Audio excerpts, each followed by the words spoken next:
Hello and welcome to Tiny Desk Knitting with Emma. Happy Tuesday. Or as you've probably come to realize, for me it's Happy Monday. It is 5:28 p.m. on a Monday afternoon. And you know what? We made it through Monday. It's actually really chill at my job right now because the students are taking finals. So like I saw a few of students like that scheduled appointments to see me that were, I think one of them wasn't done yet. The other one was finished when he just wanted to come tell me he was changing majors, and I just told him I was proud of him because I too quit STEM in my second year of college. So yeah, it was nice. Just really quiet on campus. I get a lot of reading done in the off season. It's nice to just kind of like, I prep stuff. I like make handouts. I think about like how I can help students. I think about like systems updating, like how am I taking these notes and where am I recording them so that I can access them easily and the students can access them easily. I take notes on that.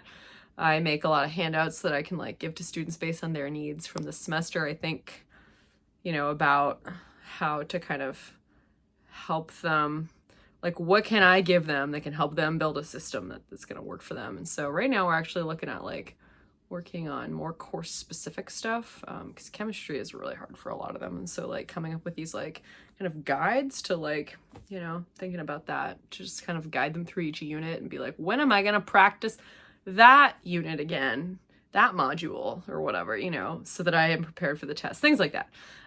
But this is not a podcast about my work. This is a podcast about knitting. So yeah, I actually had a pretty good week. Very like monogamous, I guess I should say. Like, I mean, I remember being on like the Maggie and Corrine from the Woolly Thistle always make fun of me for saying monogamous when I have 3 projects. I'm like, for me, that's really monogamous. And they're like, that's not what that means. But I think I talked about this last time. I just have like a whiteboard in my bedroom / studio. Actually, it's on the wall between my bedroom and studio. There's like the walls come kind of in like this. It's fully open. And there's like, you can walk through to the bedroom. It's one giant 3rd floor room. But yeah, it's like open and it kind of comes inward a bit. That's where the stairs are, like, and my closet's on that side. So yeah, it comes in a bit on that wall. It's a stretchable. I have a big whiteboard. So I have like at the top, like these are the whips I'm working on right now. One bigger project, socks, until the socks are done, and then that will get removed until the next month. And then vanilla, the like baby blanket that I'm working on for my friend Mike and Allison. I don't know Allison as well, but I do know her, and she's the one who's pregnant, so that's important. It's really hot. It's not actually that hot.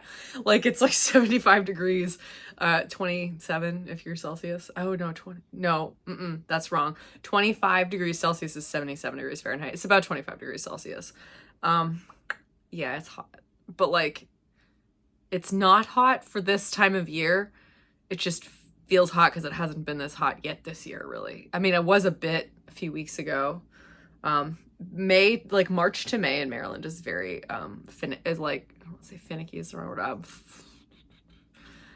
Fickle is the right word. Yeah, like you get some really beautiful days. Sometimes it's kind of chilly, and sometimes it's really hot. So, and like there's a lot of rain. So we've had a lot of rain. But yeah, it's not so bad. I took a couple of days off from running last week, which was a good idea. And kind of came back on Thursday to that. And yeah, I follow my prompts on my watch most days, unless I like have something else planned, which sometimes I do. Like if I'm running with somebody else, I just forget what the watch says. But yeah, I did it suggested that I do my first like workout back from after my half marathon, which was 2 weeks ago now. Yesterday. Well, it suggested a tempo run on Saturday. A tempo run is like when you run, you do like a warm up and a cool down, like a recovery pace, and then you warm up and cool down pace, I guess. And then you run for a set amount of time, like 20 to 40 minutes, usually, maybe longer if you're a really good runner. Like faster than your normal race pace, but it's like a hard sustained effort. and you're just like trying to work at your threshold, kind of VO2 threshold, whatever. Not like your max heart rate, but like you're up in close to the red zone, as they would say. There's like the yellow zone, which is easy, orange zone, which is a little harder, and so you're like at the top of the orange zone. Like the red zone's like all out effort, so you're not quite there, but you're almost there. But I didn't do that because I went to a trash pickup run with a friend that like is part of a running group, and it was really fun. And we did not run fast. And then on Sunday I did, like, they suggested tempo intervals. So tempo intervals are not as fast as like normal interval workouts normally, but you have to run for longer chunks. So it was like 9-minute intervals at like my tempo pace.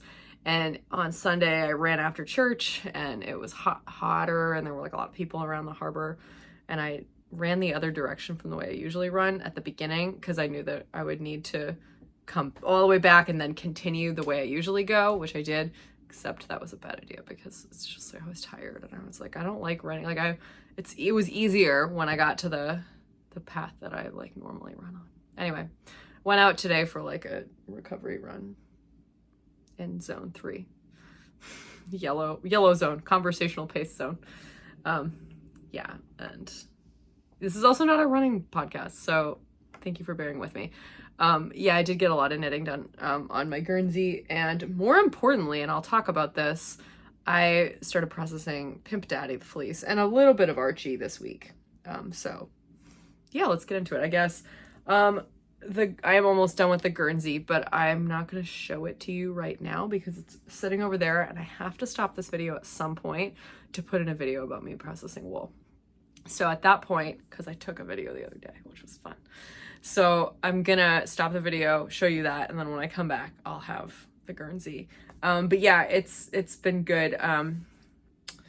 Just kind of like working through the second sleeve now. I'm actually close to done. I'll probably finish. If I can kind of like buckle down in the next couple of days, I will finish it, which is great.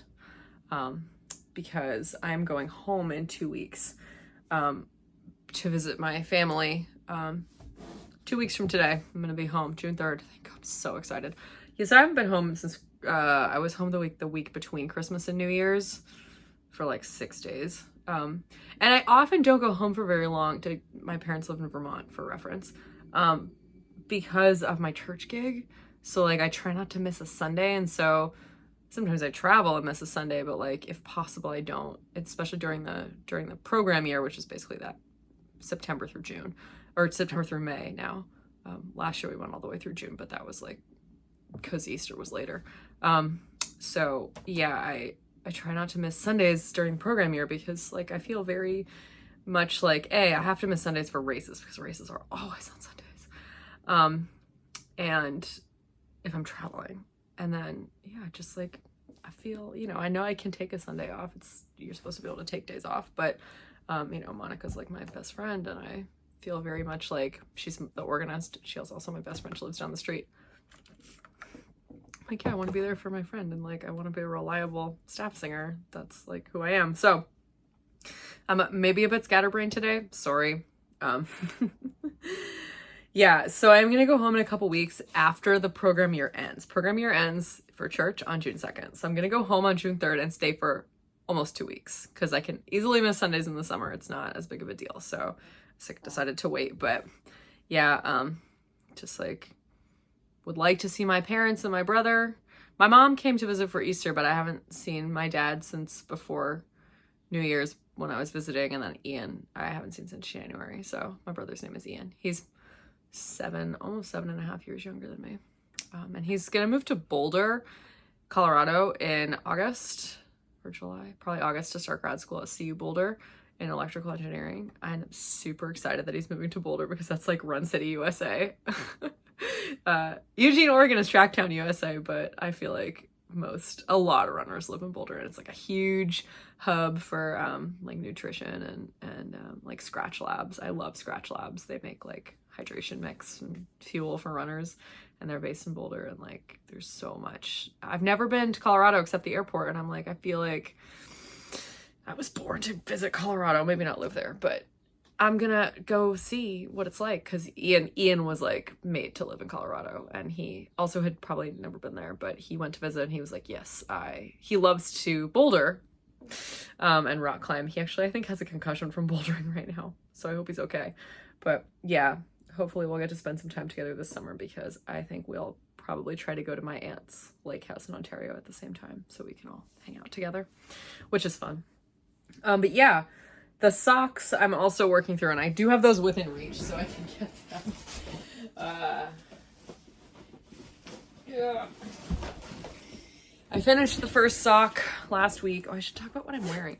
This is the Rocket Tee by Tanis Fiber Arts.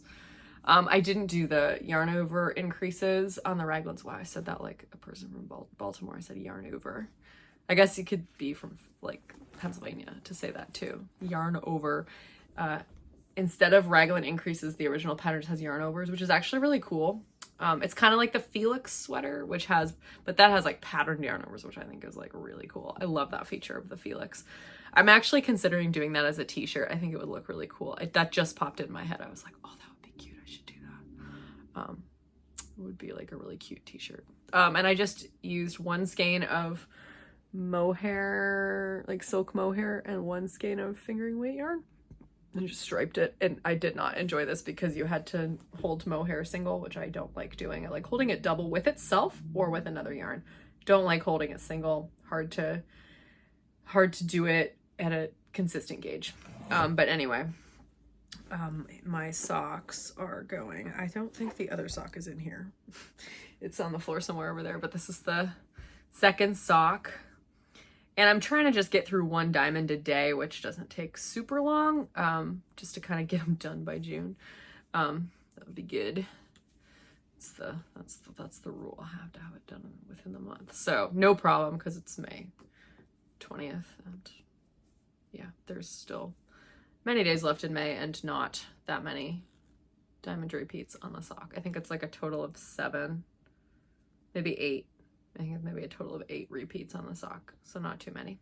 And yeah, so between this and the Guernsey and the baby blanket, which I only work on if I like go to the movies or something, or I'm sitting in the car, I'm getting through some stuff. So I'm going to the movies again tomorrow, with Nitin and my friend Brianna, and we're gonna go see Challengers, which I already saw, but they didn't come because they were both.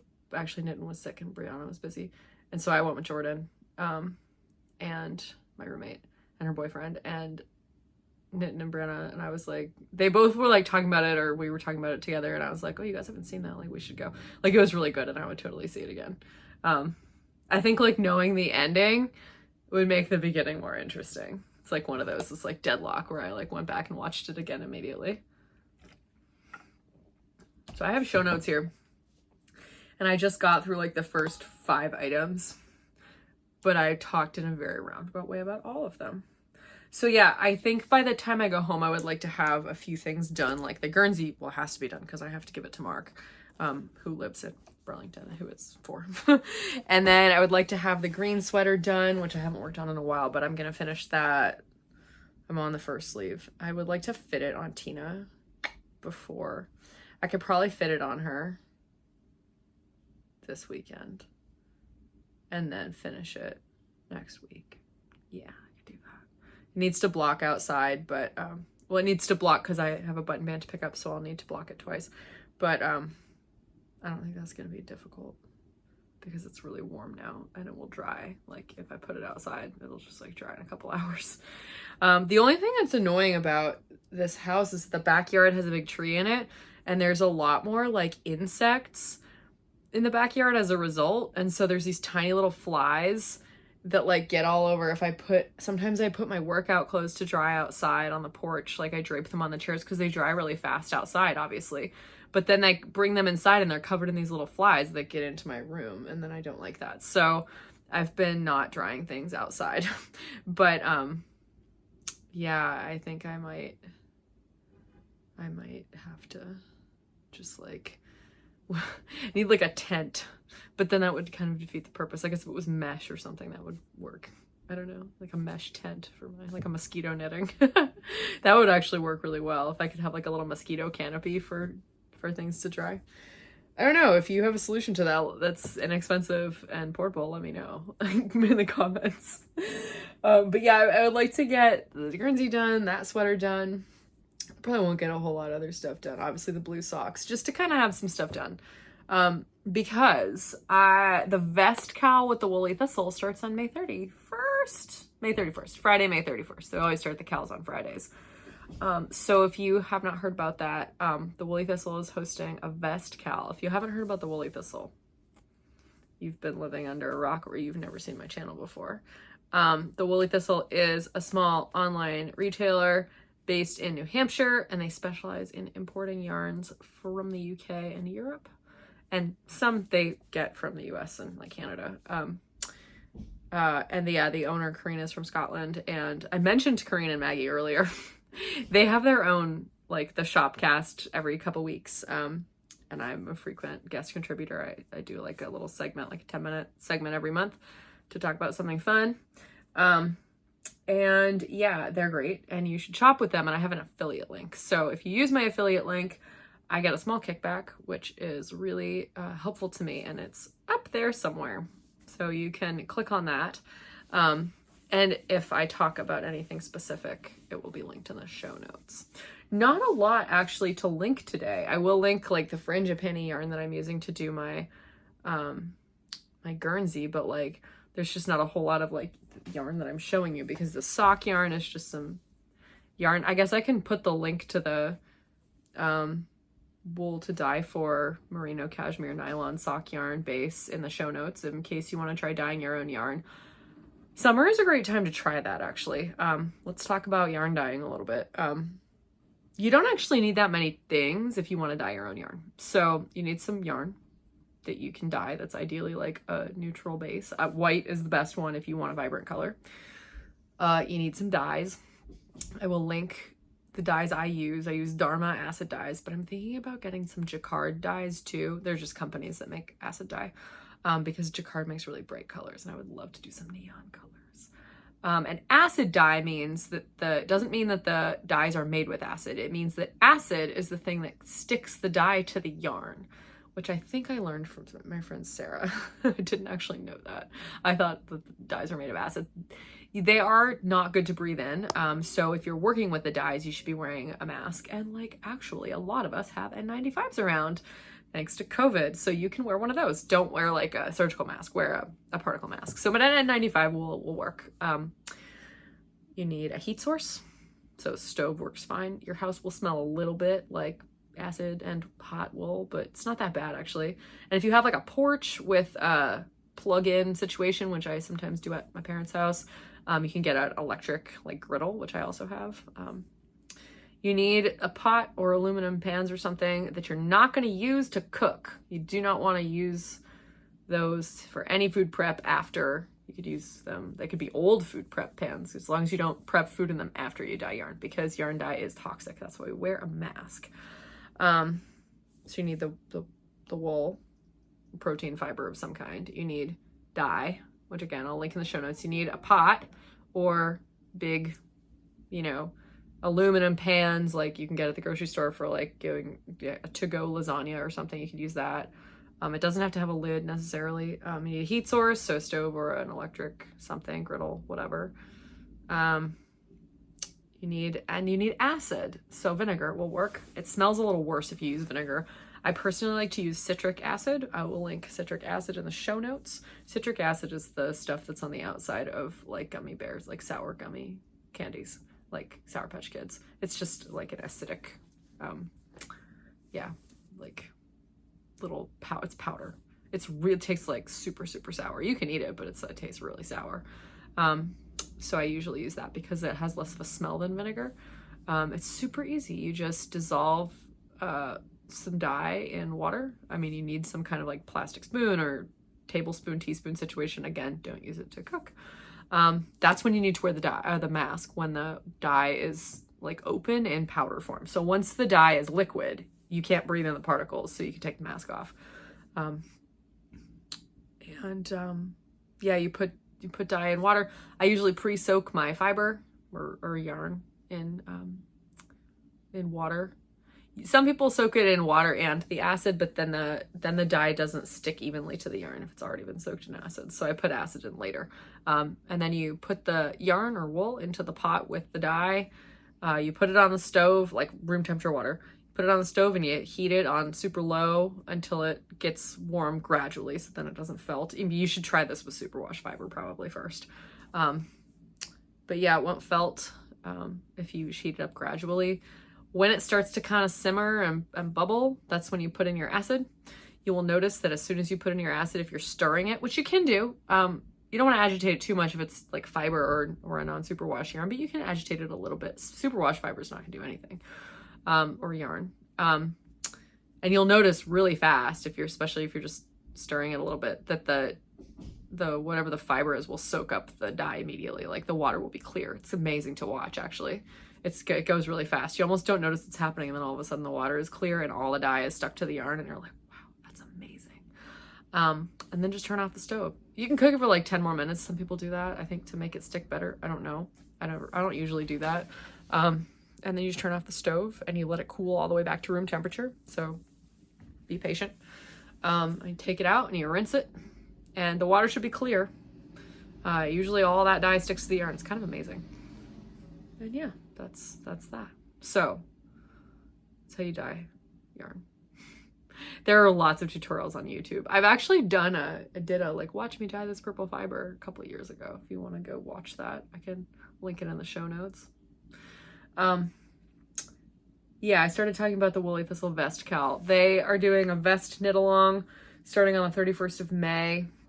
I think they were going to do a colorwork vest cal originally, but now it's just a knit any vest or crochet any vest. When they do cals, they ask they use 80% yarn from the Woolly Thistle, but they have lots of amazing kits. So I'll link, if they have like vest, or I'll just link the Woolly Thistle's kits in the show notes, and you can have a peek. But yeah, I need an excuse to start my Rhinebeck sweater. My Rhinebeck sweater where is all the yarn for that? Put it somewhere in some bag. I feel like it's in the Woolallooya bag. Yeah. So if you are somewhat new or you missed a few episodes when I talked about how I went to the UK, I got a bunch of Jameson's Shetland and Jameson's jumper weight. Yeah, I get a lot of this from the Woolly Thistle if they have it. You can get Jameson's of Shetland, sometimes with the Woolly Thistle. You can always get 2-ply jumper weight at the Woolly Thistle, so I just get that there. But yeah, sometimes it's hard to get certain colors of spindrift, so I got a bunch of those colors when I was in the UK, which was great. But yeah, I have this huge bag of mostly teals and blues, and then that pop of bright orange.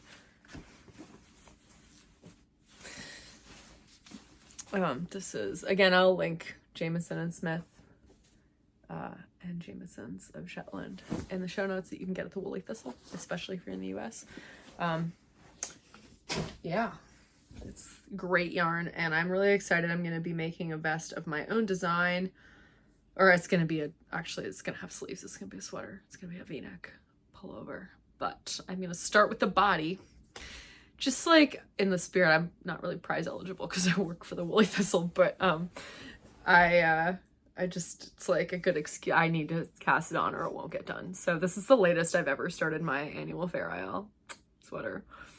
But I'm going to be at home for a couple weeks. I'm going to get through a bunch of this, probably, hopefully.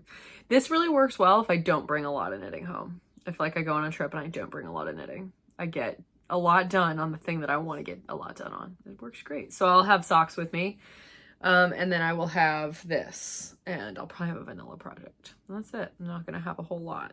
So I would like to get a lot of this done. Yeah. Again, one of my latest ever starts to Rhinebeck sweater, but when there's a will, there's a way. So I'm sure it will be fine. Yeah. So the biggest thing that I was kind of doing this weekend, at least, was that I was processing fleece. So I was processing Pimp Daddy, which I showed you last time. Pimp Daddy is the gray Lincoln fleece I got at Maryland Sheep and Wool. This is some of Pimp Daddy's locks that are washed. So oh, there's a leaf in this. It was drying outside, that's why. So Pimp Daddy is a Lincoln fleece that, yeah, I got at Maryland Sheep and Wool. As I already said, I got it because his name was named Pimp Daddy. Didn't know how it would process. I also got combs. These are from BAM Fiberworks. So this is like a whole new experience for me to process wool. These are for fine, it's a double teeth, fine wools. There's a magnet on these comb covers, which is awesome because they stay in place and they can't really hurt you. I mean, they're not that sharp, but like you don't want to be getting your hands all up in there. So I have 2 of these. One of them is goes into the plate, sort of the stand that makes it into a hackle. And then you use the other one, and I combed some of Pimp Daddy's clean fleece. So I washed it with unicorn fiber scour. I'll link that in the show notes. The unicorn power scour stuff. I got some on Amazon, and I watched a couple of videos. Process I used was that I got like this, just a bag that you'd wash like your bras in, called lingerie wash bag. And I picked the locks. The first time I washed Pimp Daddy, the first batch that I've been spinning, I picked the locks apart. I tried to align them so that the cut ends were all aligned and the tips were all aligned, but then they went into this bag and they got all mixed up. So honestly, there's just a pile of locks. And it is good that I picked them apart because they didn't felt or anything. And it is good that they're generally like they're easier to pull apart because I had pulled them all apart. I didn't just like put a wad of the fleece in the bag. And like anything that was really short or like fuzzy, I just put immediately in before washing into a bag that I'm going to bring home to my parents so they can use it as fertilizer.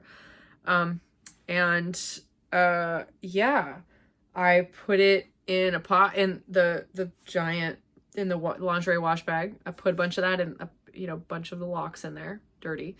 The first batch I did a pre-soaked, but then I didn't pre-soak after that and it was fine. Pre-soaked or don't. So then I filled my dye pot with super hot tap water, the hottest tap water I could find. It's probably like 120-ish degrees, with like a couple of gallons of tap water. You need there to be enough water in it so that the fiber is not like all packed in the water, like low under the water. You need like, the stuff's gonna come out of the power scour, stuff's gonna get pull the lanolin and the dirt and stuff out of the fiber. So there needs to be enough water. So a couple gallons of water, 1 tablespoon of the unicorn fiber stuff, goes on the stove. Again, super low heat. You just want to keep it at like 140-ish degrees, not super hot. You don't want it to boil or anything. Like the lowest simmer you can get on your stove pretty much, and go for like half an hour. And then take the bag out of the water. I just put it in my bucket. The water will be disgusting. Pour out the water. If you have septic, don't pour it down the septic drain. I think that was something that somebody said, but I don't have septic, so you can pour it outside in that case. Again, there's lanolin in that water. It'll probably fertilize your plants pretty well. But anyway, I don't know. Somebody can comment if they know more and I'm saying things that are incorrect. Please forgive me. I don't know what I'm doing. But then I repeated that process. So again, I filled up the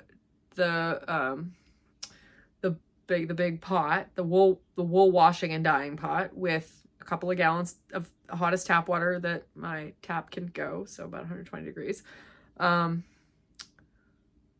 Put the bag back in, more unicorn scour, another tablespoon of the unicorn scour. Put the bag back in there, another 30 minutes on stove. By then it was okay. You can do a third if your wool is really dirty. Like if that water, the second batch, is still really dirty, you could do another one. But it wasn't too bad after the second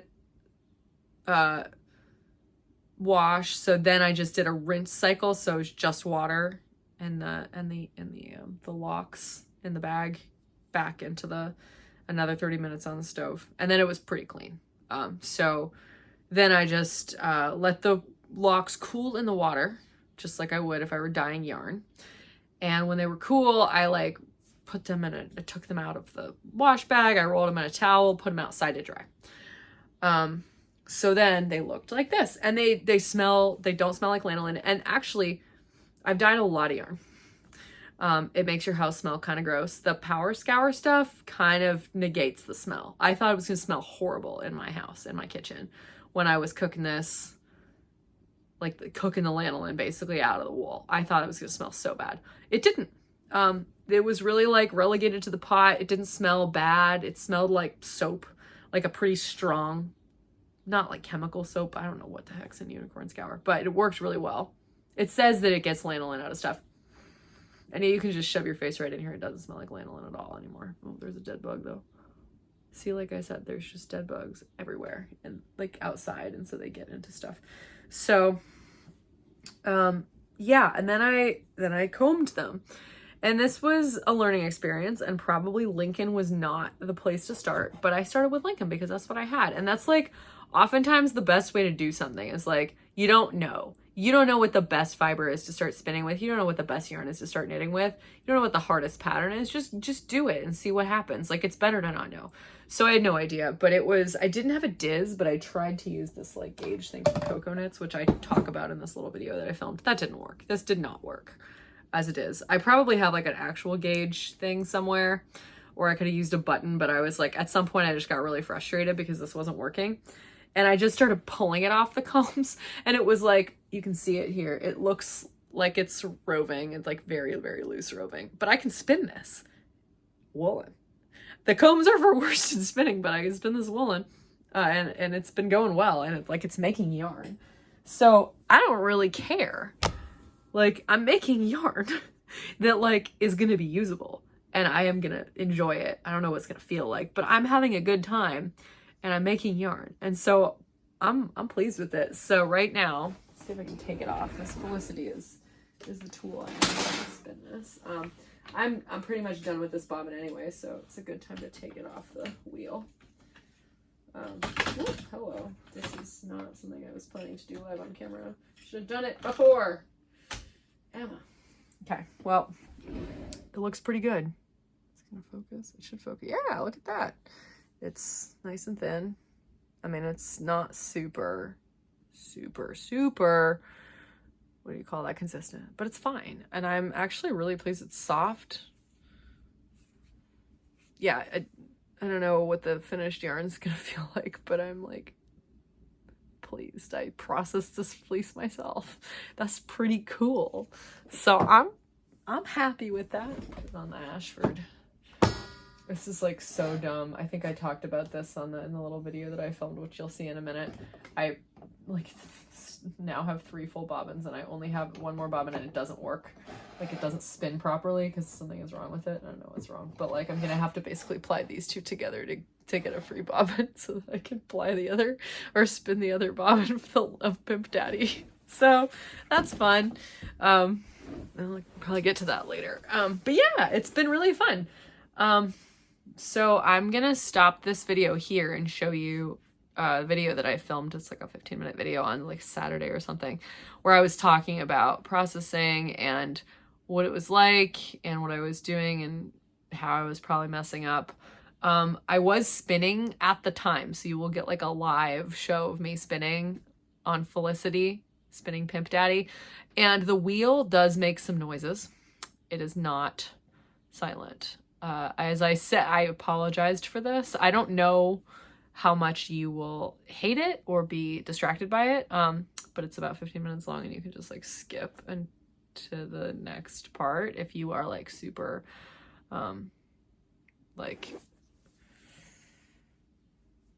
what's the word I'm looking for? If you really hate it and you're like really annoyed by it, just skip ahead. If you just like look at the video preview, you'll be able to tell that I'm back as this me and not the me spinning at that wheel.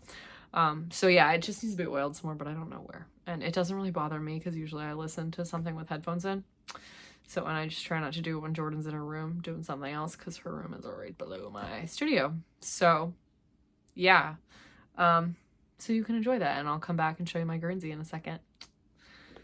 Okay, I'm trying something new. I don't usually do this kind of thing, but mostly just because I forget. I'm trying to like position this so I can sort of still see the camera.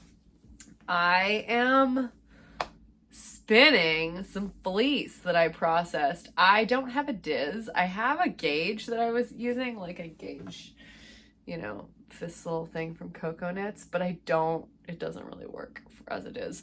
So as a result, I'm just like pulling the basically roving, it's not really comb top, off of the combs, which are there. It's a comb. It's like a hackle, because I've essentially transformed it into a hackle.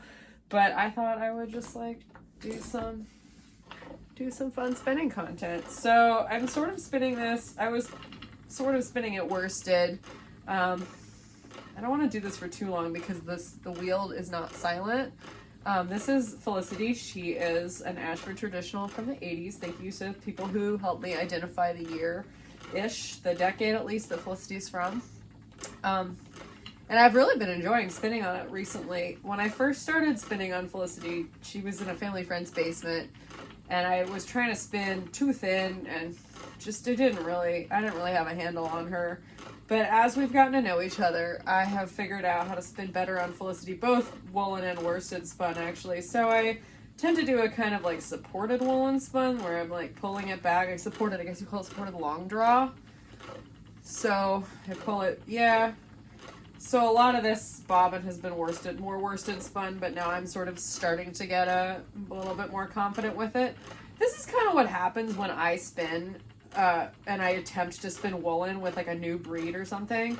I like frequently, like, it just keeps breaking and I get really frustrated and I'm like swearing and yelling at Felicity, and I'm like, you know, this isn't Felicity's fault. I don't understand this fiber yet. And I think just like getting your hands onto it, like literally working with it, really, really helps. I mean, that's just kind of how you learn how to spin in the first place, right? Like you just practice, your hands learn this movement, and eventually you figure it out. And so that's what happens with me with woolen spinning, is especially like long draw. Like I tend to have to start out on a new fiber, worsted, and then eventually I get the confidence to literally let go with my front hand, which is my left hand. But yeah, the combs have been interesting. Whoops, see, that broke. The combs have been interesting. There's a lot obviously of like stuff that gets left on the combs. And so I've just been taking that off and like putting it into a bag, and like, you know, ideally I would like to, you know, borrow a drum carder or something to, you know, card that into a bat so that I can use that fiber again, because it's not necessarily second cuts. I mean, I don't know, maybe it is, but I don't know. Like, I think they're just shorter fibers. So I would like to try. This is the problem with the long draw for me, is that like once I tend to like get it, see, it just like keeps breaking. Like I can get into a really good rhythm, but when it does break, then it's like there's not really enough twist in it. Like there is enough twist to like spin, and like if I put the bobbin on a lazy Kate, there's enough to like twist in it to not break while I'm plying it. But it's like you get into this just like, yeah, oh, you can, and I can always feel it when it's about to break, and I'm like, oh no. So, and it tends to happen like a lot of times in a row. Like I'll like just lose so much because it just keeps breaking.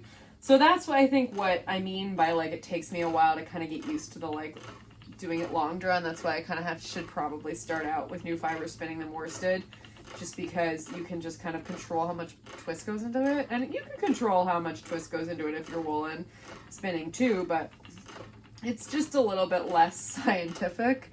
And I think I tend to not want to overspin my yarn, because some people tend to do that, and I'm somebody who like doesn't want the yarn to be ropey. I at the beginning of my spinning journey, when I first learned to spin on my matchless wheel, Thelma, that was definitely ropier. But anyway, back to the combs. Talking about that, yeah, sometimes they stay on as locks.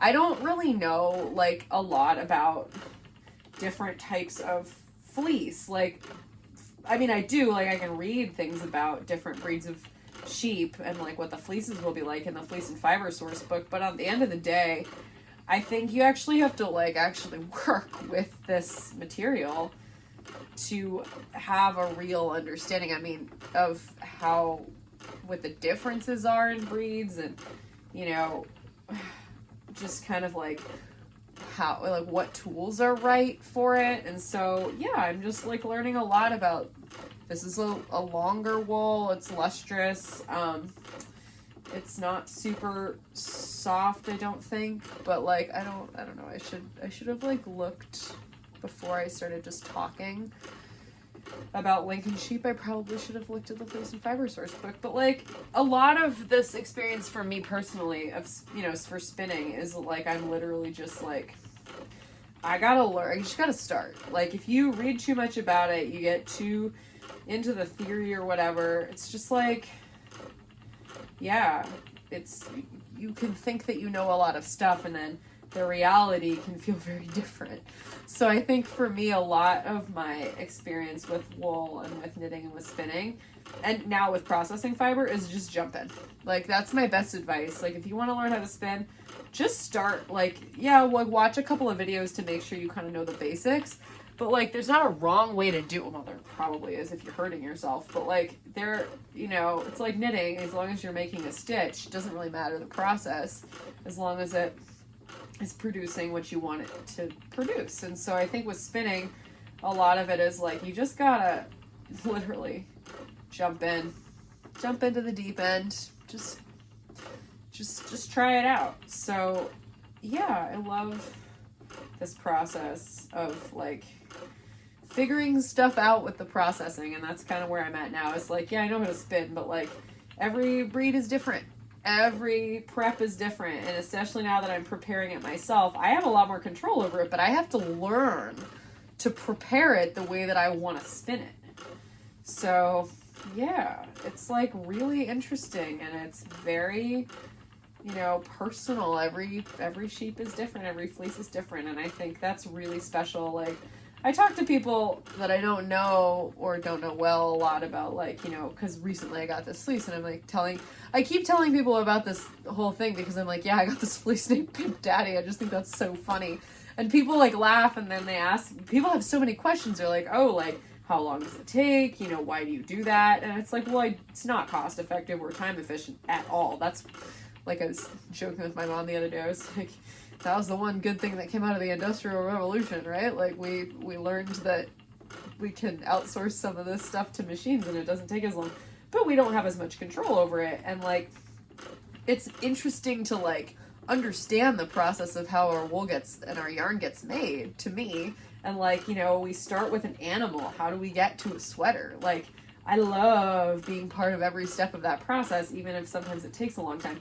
And I certainly don't want to do that with all my yarn. Like, Exhibit A, I mean, that one of these little squares that's full of hand spun, everything else is mill spun yarn. Like, I don't exclusively knit with hand spun or work with hand spun or whatever. In fact, that's a very small percentage of the yarn that I work with. But I really, really like, you know, the process of turning this fleece into something else. And so it's just amazing, like, that we start with an animal and we get something we can wear, and it is beneficial to the animal too. I just think it's amazing. So yeah, it's not cost effective or time efficient, but it's cool, and it's just so like, yeah, I really like this. I like the kind of starting this process and thinking, you know, this is literally the first time I've ever combed my own fleece, and I'm really enjoying it. And I think that eventually this will be something that really allows me to gain control over the yarn that I'm making. And, you know, I'll understand the differences between how to wash it, how to prep it, you know, what should I use a carder, which I don't have right now, or may have someday. You know, how do I dry the locks? How do I, you know, lay them out? How do I store them? How do I, you know, sort them? Like, there's so many steps, like, and so many things to learn. And so I would love to sort of spend, you know, the next few years trying to get good at this, and then maybe buying a really nice fleece and prepping that. You know, just like with all of the skills that I learned. I just think that's an interesting like kind of a goal. It's nice to have a goal. Like if you don't have a goal and you're like trying to learn something, it tends to, you know, if you're not like trying to understand like the steps you need to take to kind of get to what you want, it's not super useful. So knowing, like, having the goal of like, okay, if my goal is like in a few years to be able to like really, really, really beautifully process an expensive fleece, I can't just like assume that I'll get there if I don't take certain steps. So I gotta practice. Basically, you know, practice with multiple different types of fiber. Like maybe at Rhinebeck get a different type of fleece that's maybe not super expensive, but like that I can practice on, you know, this winter. And you know, maybe eventually get a drum carder so that I can learn how to card or hand cards and just do roll legs for a while because it's a lot less expensive. You can actually get, like my friend Sarah made her own blending board with like just like a piece of wood and some like the netting, whatever, not netting, you know, the like stuff that you use for a drum carder or a blending board, and then she just got a cat brush and it like worked great. So like, you know, there's lots of different things you can do, but yeah, eventually I'll probably have a drum carder that I can use as well. And just like, yeah, see, just, you know, I guess the goal is to be able to make a yarn from a fleece that I actually like, be able to make a yarn that I want to use. So like decide on a project and be like, I need this is the kind of yarn that is going to take, and this is how I'm going to do it. Like this is the kind of fleece I need, and this is how I have to prep it, and this is how much I need, you know, how much yarn I need to make, you know, how am I going to prep it so I can spin it effectively?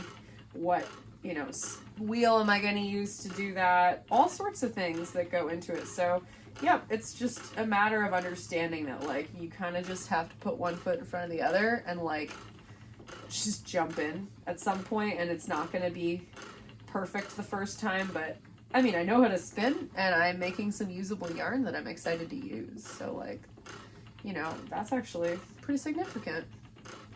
And I'm cool with that. So yeah, that's I guess that's my stream of consciousness of spinning Pimp Daddy. Once again, I am so sorry if you're really sensitive to the creaking noise that Felicity is making.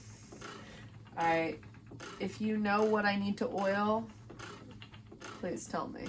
Because it doesn't really bother me. Plus, I'm usually like listening to a podcast or like watching TV or something, and I just sort of tune it out. But if it's really like, it's probably really annoying to other people, I realize. Like, I try not to do this like really early in the morning or late at night because Jordan's bedroom is right under my studio and she can hear it. I'm sure she can hear it. So, yeah, but anyway, this is my process. And this is like, yeah, I'm starting to get a more even kind of, this is probably going to turn into like a sport weight yarn. So I'm filling up these bobbins of Felicity and realizing that I'm like using all the bobbins, and I'm like, well, I'm gonna need to like ply something off so that I can like make a 2-ply yarn. Welcome to my life. Oh my gosh, I just don't always think everything through. I have a 4th bobbin for this wheel, but it doesn't spin. Like it just doesn't really turn. I don't know why. It's very frustrating. I tried to oil it and it still wouldn't turn. It's just like warped or something. So yeah, I could probably buy bobbins for this wheel if I just like looked online. I bet you they have them, but I don't. I haven't done that. So I have 3 working bobbins, and 4 would probably be preferable. So I'm gonna have to ply off some of the other bobbins to free up another one for Pimp Daddy. But yeah, this is fun. I don't know if I can get a whole sweater. I mean, I guess I probably could get a whole sweater at Pimp Daddy. It's like a 4.5 pound fleece. But I'm going to give some of it to my friend Molly. Whoop. Okay, well, that was a good stopping point naturally. Yeah, you get a lot of debris on your pants. I was wearing leggings earlier before I went wet somewhere, so I needed to put on real clothes. But like that's still on the comb. You can see that. It's just like, yeah, I mean, some of it is just like curlies that have broken off of the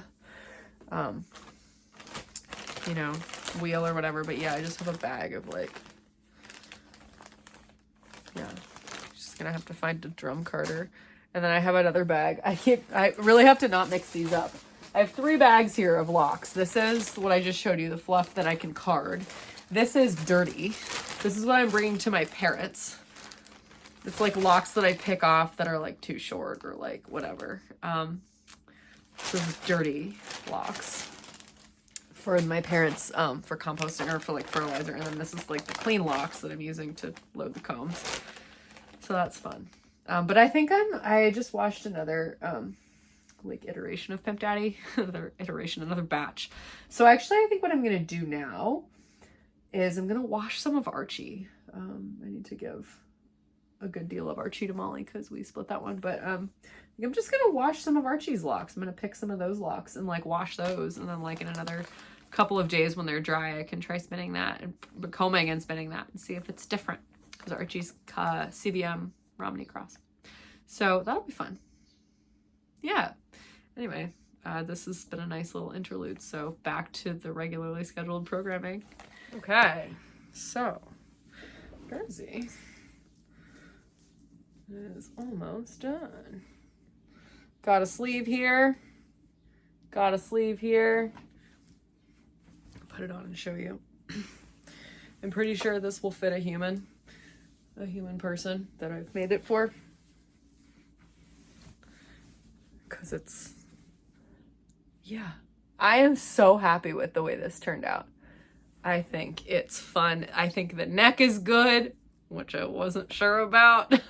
This happens like every time I make a sweater that I don't use a pattern for. I'm like, is this neck gonna work? Because I'm improvising here. And you never know if there's a steek. And that's scary. But the like 3 times I've done it, it's been fine. So I just trust the process, trust yourself. If you are someone who modifies a lot of patterns, trust yourself. And take notes. And if it doesn't go well, try to figure out why so you can do it right next time. But yeah, I just have like 50 more rows left on the sleeve. I have 20 more decreases. So maybe not 50 rows. I don't know how many that is. I don't want to do that math right now. And then I got to do a cuff and that's it. But yeah, so you can see the pattern starts below the armholes and goes up the whole yoke. And then, yeah, but I think this is great. And I think Mark will really like it. So that's good. And this is Frangipani. Again, there will be a link to this in the show notes. You can get it at the Woolly Thistle if you're in the US, or anywhere. But like the point of the Woolly Thistle is that they distribute yarns within the US because then you don't have to pay for international shipping. So that's awesome. Frangipani is, someone commented, I think they said it was Texel yarn, what kind of wool it was. They like looked it up for me, which was super nice of them. Thank you, kind viewer. It's not soft, but it's, you know, it softens with wash. And you're probably gonna wear it as like outerwear. Yeah, I think I'm gonna try to make socks with some of those leftovers and that'll be fun. It's made in England. I think it's milled in Yorkshire and it's like distributed from Cornwall because this is like, it's like Frangipani is like a Cornwall based company. This is just the navy. It's called Navy. I got this from the Woolly Thistle and you can too. I love this yarn. It's been really fun. Definitely sturdy. So my hands took a little bit of getting used to it. Sometimes that happens with a really stiff yarn that's not super springy. This actually is pretty springy, but like it's still kind of, it can be a little hard on the hands. So like, I don't know if you've been following my journey with this. I did the yoke in like 4 rounds a day so that I just spending about 45 minutes on it and my hands would not get super, super tired and my eyes wouldn't get too tired because there's a lot of details in a pattern like this. And yeah, you just have to, you gotta be careful with your eyes and your hands. So I'm excited that this is almost done. And I'm really excited to give it to Mark. Sadly, it was not done for his birthday, which was 10 days ago, but that's okay. It's almost done now. That's the thing about knitting. never gets done when you think it's gonna get done. Well, sometimes it does, but like, yeah, if you're doing holiday knitting, like my mom's like, I'm gonna have my holiday knitting done by November 1st. And I was like, there you go. That's a good idea. If you're gonna knit for the holidays, have it done early so you don't get stressed. Okay, let's put this away. And if you are concerned about working off of a cone, and this is true for any of these cones, so this is a French painting cone, but I also have Jamieson and Smith cones up there. You can wind just parts of it off on a winder. Like the other day, one of my friends said she's going on a trip and she didn't know what to bring for travel knitting, and she remembered that she got a cone from Woolly Thistle, and she was showing me like a Hansel hap with it, and she was like, well, I can just bring that. It's just one thing. And I was like, oh, but if you wind off 100 grams, you'll be happier. You don't have to sit on a plane with a cone. And so you can ball it off the cone with your hands, or you can use your winder if you have one. But that's a great way to like not have a cone, because it's actually sometimes it's fine, but depending on the angle at which you're pulling the yarn off of the cone, it can be kind of annoying, and it can like fall over and then like roll around. So, yeah, someone should build me like a little cone stand. That would be helpful. I guess you could get like a Lazy Kate. I could put it on a Lazy Kate, like the upright Lazy Kate that I get with that I got with my electric eel wheel. You could use that little, just one of the yarn spikes for that. That would be. But the problem is the Lazy Kate's not very heavy either, so that could still fall over. Just fall over with a yarn rod inside it. But yeah, okay. Yes, and then my other spin for the second half of the Traveler shawl, I'm on to my BFL. This is a mixed BFL braid that I dyed, I don't know, a year and a half ago, that I love. And it is in these fun, warm fall colors, really complementary to the reds and oranges of the first bobbin. Still think I'm going to use that orange thing for the third bobbin. Not sure yet. But I'm enjoying this spin. It's pleasant. Sorry, holding it up here. I've been mostly spinning this Pimp Daddy bobbin the last few days, and this has not gotten a whole lot of love, but maybe I'll get back to this in the next few days. I'll probably bring this spin home with me because it probably won't be done. Maybe it'll be done in the next 2 weeks. It could be if I focused on it, but I probably won't because I know who I am as a person. And I'm really interested in spinning Pimp Daddy right now. So I will probably be on that fixation for another couple of weeks, and I will just kind of be like, well, bring this to Vermont because this is portable and I do not want to bring a wheel in my car. But if I want to spin, this is real easy. You just throw this in the car in a bin. You just throw it in a little box with the plug and any fiber you need and some extra bobbins and Lazy Kate, and you're good to go. You can even unscrew the bobbins for easy traveling, which is super fun.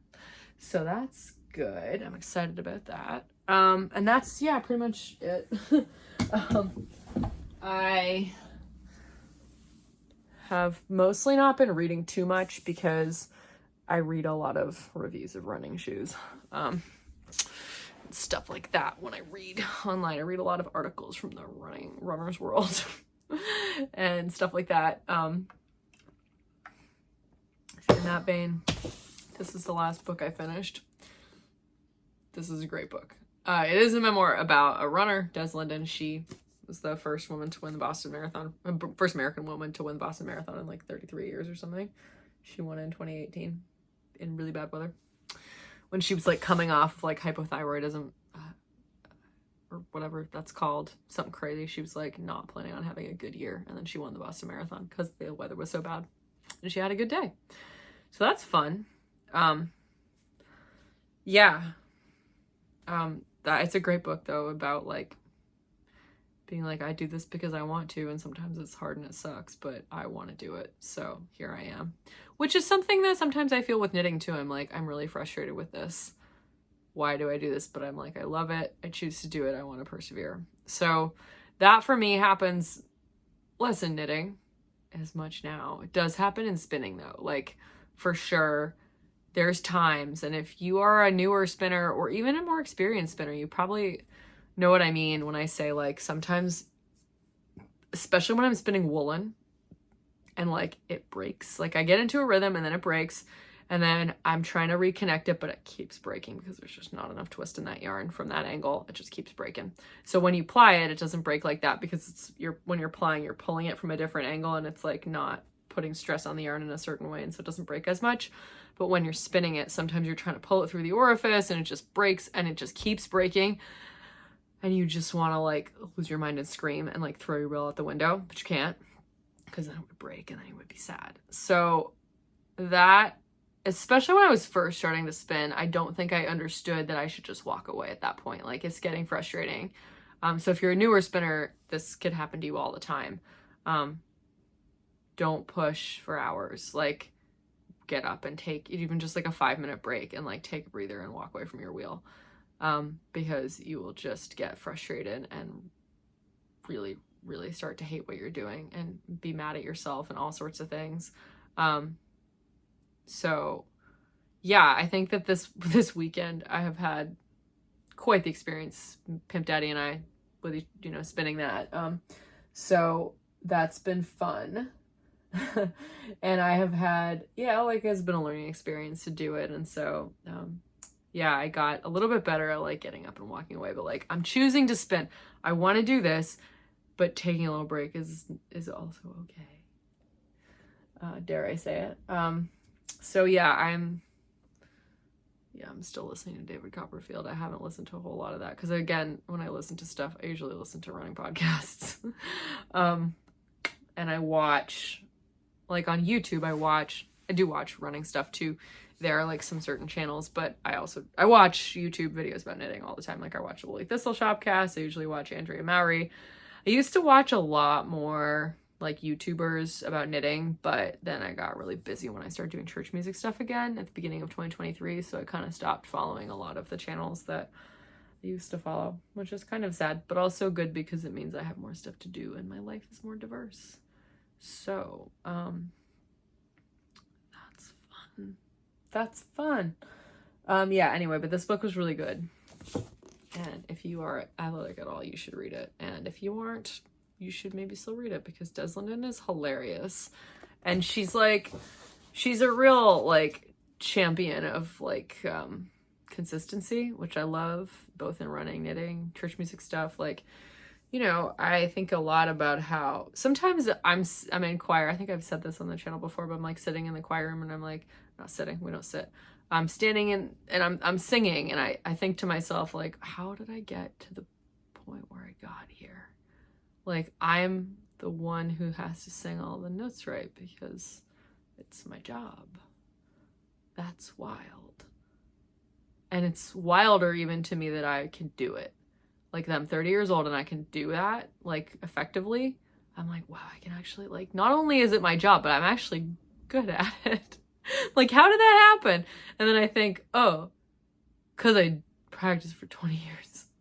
Like, since I was 8, I've practiced this all the time. It's like church music stuff. Same with knitting. Like, how did I get so good at it? I practiced that. That's easy to me. Like, that's obvious. Like, oh, I've made a bazillion stitches. That's why I'm fast at it, and that's why I know how to modify patterns, and I understand patterns, and I can look at something and, know how I want to modify it or whatever. Like, that's because I practiced and I understand that. So church music, I guess, is the same, and like spinning is the same, running is the same. Consistency is the thing that's going to get you to your goals. You don't want to try and go out too hard. You just got to be consistent and do it as many days as possible. But yeah, that's good. I'm still watching Bodkin. I haven't been like consuming that too quickly because, again, like I said, I'm busy, obviously, but I watch other stuff on YouTube. I watch a lot of running content. And then I am rewatching Mare of Easttown with Jordan, who has not seen that. I think I've watched Mare of Easttown twice. Mare of Easttown is so good. It came out during COVID. It's on HBO or it's called Max. It's a like murder series. It's like a one season. It's a crime drama. It's with Kate Winslet, and she has a very, very convincing Delaware County, Pennsylvania accent. Amazingly convincing. She's super good. everybody in it is super good. And she's the detective. So, Jordan and I like to watch this together, and I oftentimes am like, let's watch this, and I've already seen it. But she's like okay with that. And she's like, she's really into it. So we'll probably watch that tonight because we're both actually home on Monday nights usually, which is good. So we're going to try and make chicken tenders in our air fryer. We got a toaster oven a few months ago after we moved to the new house, and we don't use the air fryer component that much, but when we do, it's worked pretty well. Like I've made like sweet potato fries and regular fries in it, and they've been pretty tasty.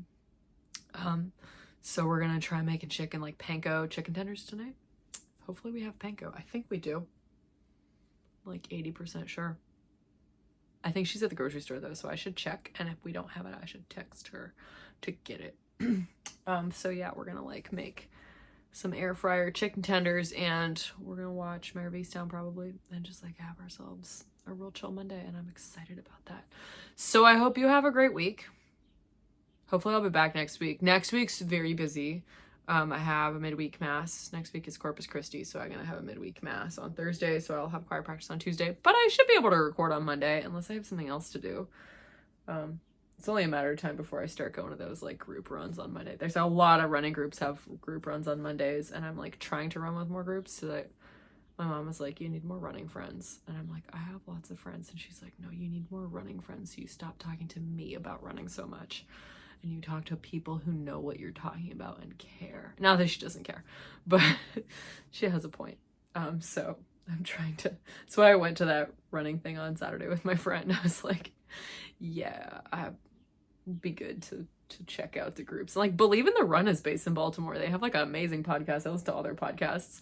And I'm like, I could just go hang out with them. They're like down the street. They keep talking about how Baltimore is one of the best running cities in the world. And I'm like, in terms of terrain, probably not. In terms of people, maybe. Honestly, there's some great groups here. So anyway, I gotta go see if we have panko, and if we don't, I gotta get on the phone with Jordan ASAP so she can get some. I hope you have a great week. Like I already said, if you haven't already and you're still watching, like and subscribe, please. Smash that subscribe button. It helps other people see my channel, and that's fun. I do this to reach more at a maximum number of people so that we can all have a giant community, which is so fun. And I hope to see you next week. So thanks so much for watching. Again, I think I've said that like 3 times now. This has been Tiny Desk Knitting with Emma. Bye!